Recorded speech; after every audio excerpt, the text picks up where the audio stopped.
Hello everyone, good morning. I hope everyone's okay. It is a very hot morning here in northeastern PA. So this is MJ Game Talk, and Game Talk is a new series that I will have on my channel. We have MJ Hobby Talk, which is my talk with Julie, and it updates the channel every other week. And then we have MJ Game Talk, which is just me on the lonesome, and I just talk about games that I have in my library, my gaming library. So usually I'll pick a game randomly and give it a basic overview. And that's what these videos are, a basic overview of the rules, of any models that I might use for the game, of any terrain, or anything that stands out about the game that qualifies that game for my game library, right? And I have a pretty good collection of digital games, of game rules on digital files, and also in my physical collection of books. So basically I choose that game and then just give it a brief overview. So interestingly enough, today's video is dedicated to one-page rules. That's on my radar today. And one-page rules is a website that you can visit and you can get free war game rules. Okay, so I mean, it's great. It's a great site. And the reason why I decided to talk about one-page rules in this particular video today, this is episode 2. Last episode I talked about 5-parsec bug hunt. This episode we're talking about one-page rules.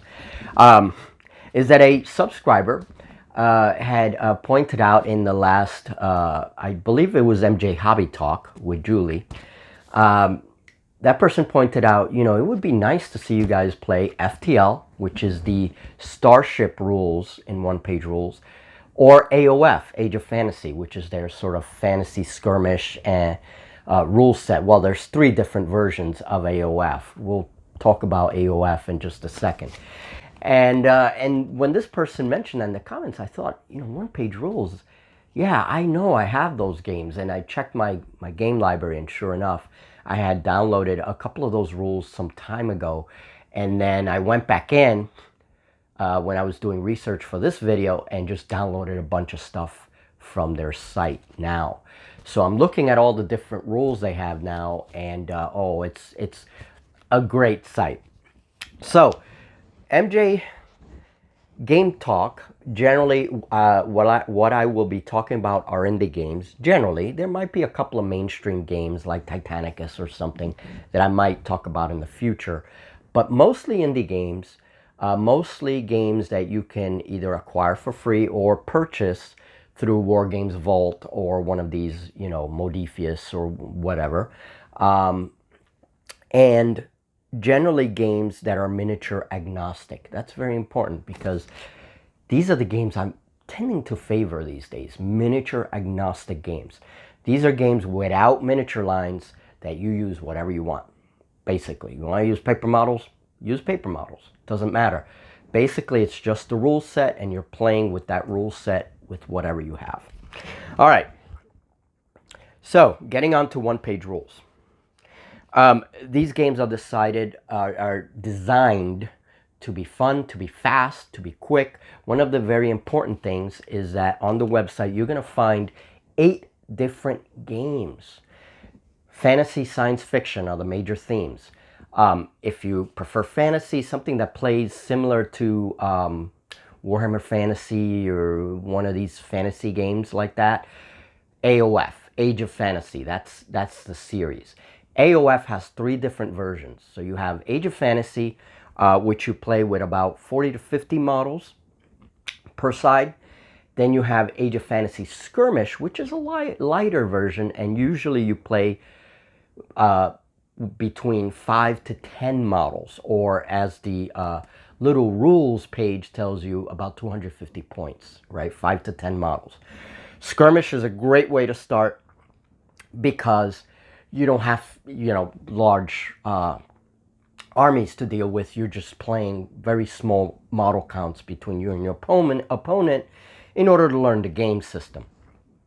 Then you have Age of Fantasy Regiments, and this is the 3rd version. Age of Fantasy Regiments is played usually with trays because it's a rank and file game. So the rules have, there are rules to deal with like the ranks, rank and file and things like that. So if you like that, that's played with about 40 to 50 models as well per side, okay? So 2 mass battle rules and 1 is skirmish. And one of them is geared more towards regimental battles. Okay, so that's important.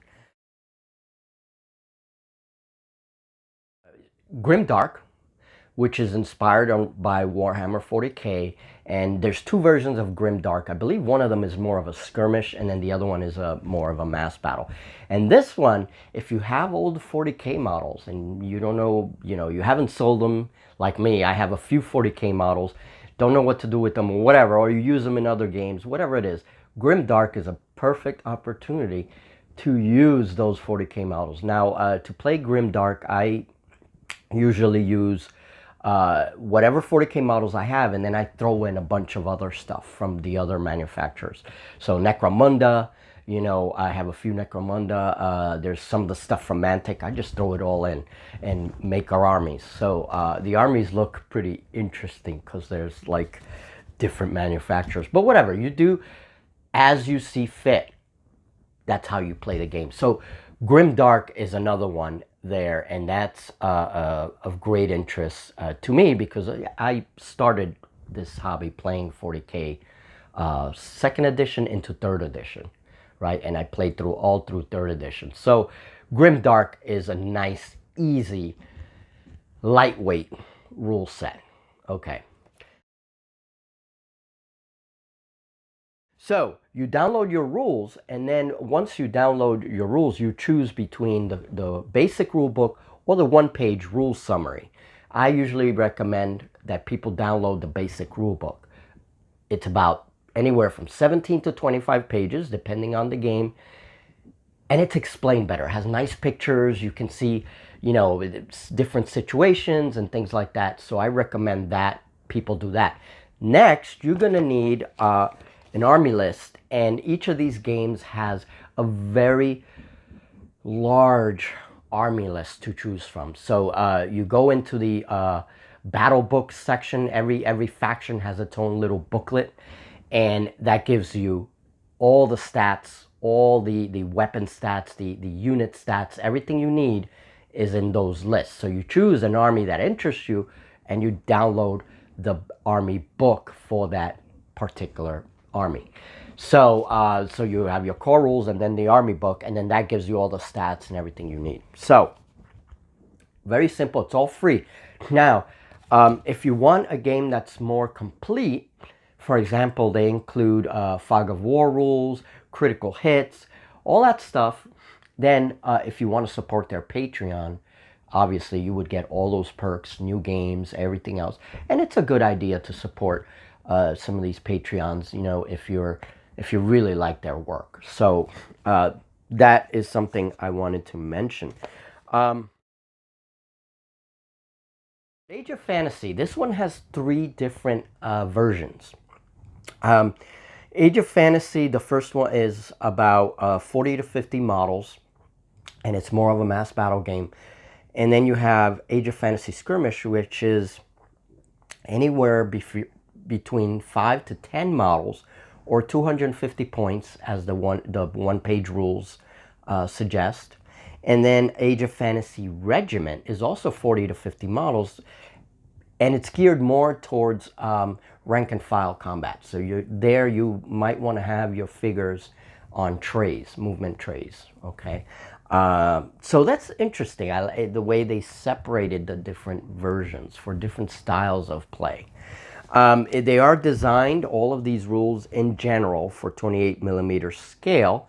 However, I'm sure you can play it in other scales, tweaking a few things. That shouldn't be a problem. In Age of Fantasy Skirmish, you have 7 stats to a unit, as an example. So there's 7 different stats, your move, shoot value, attack value, that kind of stuff.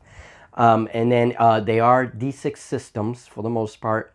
And for Age of Fantasy Skirmish, it is recommended you have at least 10 to 20 six-sided dice of different colors because you're going to use them for different things. These games are designed for 28 millimeter. However, there's no reason why you couldn't play with 15 millimeter scale or even smaller. You may have to make some adjustments to the rules. Very important thing about the core mechanics of all these games is that they're all similar. All the core mechanics throughout all the games are essentially the same, actually.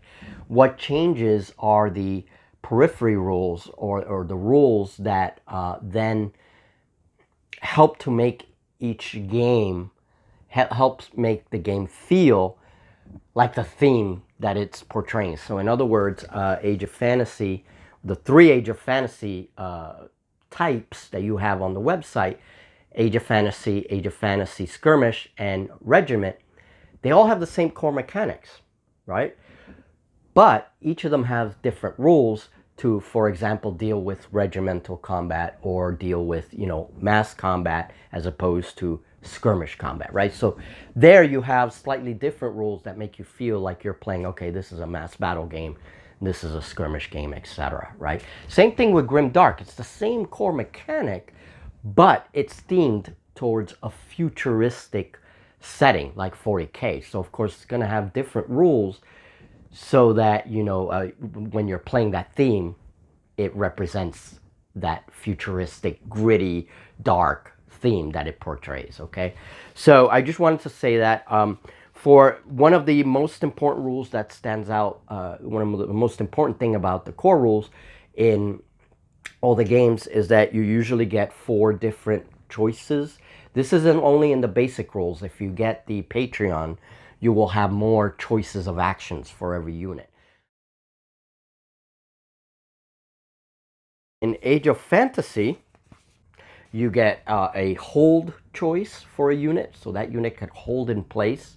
You get a rush choice, so that unit can rush forward towards an opponent. A charge, and there is a difference between the two. And then the charge, you have to have, it's a 12-inch range between you and your opponent, and you have to make sure that at the end you can reach your opponent and then attack. So in Age of Fantasy, you do have a unit cohesion of about 2 inches away from your guys, right? And it is allowed to be 3 inches away. So there is unit cohesion in these rules. Generally it's like 2 inches away from a friendly model. All units hit on unmodified 6s. You do have route tests if you fail morale. There's also dangerous terrain, which could damage you if you fail, and you got to do a quality test.